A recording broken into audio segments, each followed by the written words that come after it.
আসসালামু আলাইকুম রহমতুল্লাহ।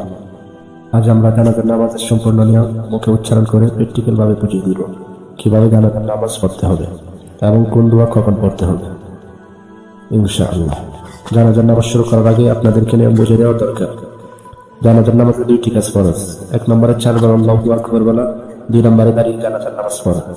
এবং জানাজার নামাজে 3টি কাজ সুন্নাত। প্রথম তাকবীরের পর সানা পড়া, দ্বিতীয় তাকবীরের পর দুরূদ শরীফ পড়া, তৃতীয় তাকবীরের পর মাইয়াতের জন্য দোয়া করা। প্রিয় বন্ধুগণ, সবসময় খেয়াল রাখতে হবে জানাজার নামাজ পড়ার সময় ইমাম সাহেব মাইয়াতের সিনা বরাবর দাঁড়াবে, তারপরে ইমামের পিছনে মুক্তাদিগণ দাঁড়াবে। আমরা জানাজার নামাজ শুরু করার আগে ইমাম সাহেবের মুখ থেকে শুনবো কিভাবে জানাজার নামাজ আদায় করতে হবে।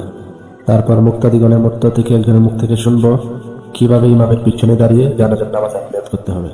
আমি 4 তাকবীরের সহিত ফরজে কিফায়া জানাজার নামাজ কিবলামুখী হয়ে এই মাইয়াতের দোয়ার উদ্দেশ্যে আদায় করতেছি। আল্লাহু আকবার।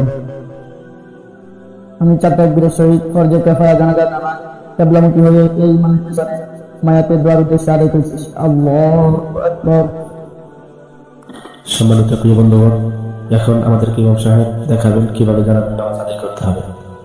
প্রথম তাকবীরের পর সালাত পড়তে হবে, দ্বিতীয় তাকবীরের পর দুরূদ শরীফ পড়তে হবে, তৃতীয় তাকবীরের পর মাইয়াতের জন্য দোয়া করতে হবে, অর্থাৎ জানাজার নামাজের দোয়া। তারপর চতুর্থ তাকবীরের পর সালাম ফিরিয়ে জানাজার নামাজ শেষ করবে ইনশাআল্লাহ। চলুন শুরু করা যাক।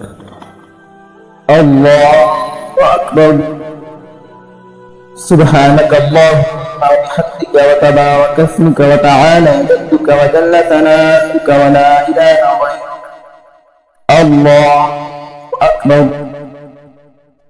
আল্লাহুম্মা সাল্লি আলা মুহাম্মাদিন ওয়া আলা আলি মুহাম্মাদ কামা সাল্লাইতা আলা ইব্রাহিম ওয়া আলা আলি ইব্রাহিম إنك حميد مجيد. اللهم بارك على محمد وعلى آل محمد كما باركت على إبراهيم وعلى آل إبراهيم إنك حميد مجيد. الله أكبر. اللهم اغفر لحينا وميتنا وشاهدنا وغائبنا وصغيرنا وكبيرنا وذكرنا وأنثانا. اللهم من أحييته منا فأحيه على الإسلام ومن توفيته منا فتوفه على الإيمان. الله أكبر. السلام عليكم ورحمة الله. السلام عليكم ورحمة الله.